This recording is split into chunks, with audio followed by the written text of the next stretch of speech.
The vision is given to Ezekiel while Israel is in exile in Babylon. The people of God are in exile. They're cut off from their land, their temple, and it seemed to be cut off from their God, right? Let's be honest here, they were being punished because they rebelled against God. Okay, you rebelled, God says, I'm going to allow you to be captured. They go to Babylon. They feel like God has given up on them. The bones symbolize the hopelessness of God's people in this story because they were convinced, in Babylon, they were convinced that their story was over.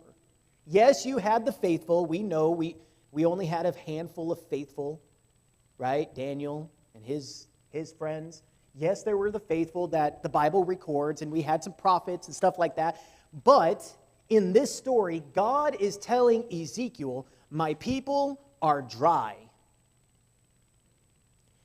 God asked Ezekiel, can these bones live? Which is interesting. Like, why would he ask that? It's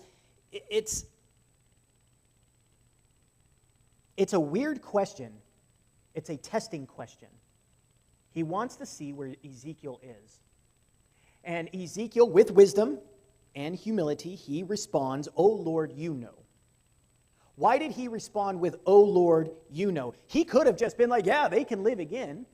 Because in human reasoning, the bones can't live. To Ezekiel, he understands this is a question not of human reasoning, but of divine reasoning. So to Ezekiel, God asking him, can these bones live? Ezekiel's like, only you know.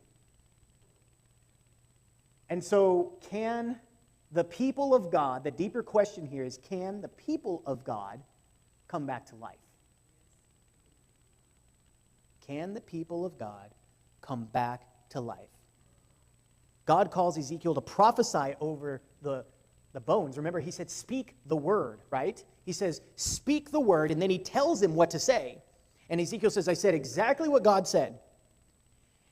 Then there was noise, rattling, bones coming together, structure forms, then the flesh and the skin, but there's still no what? And then he says, come from the four winds, O you breath, and breathe on the slain. What the bigger picture here that we need to understand as God's people today is that the word of God brings form.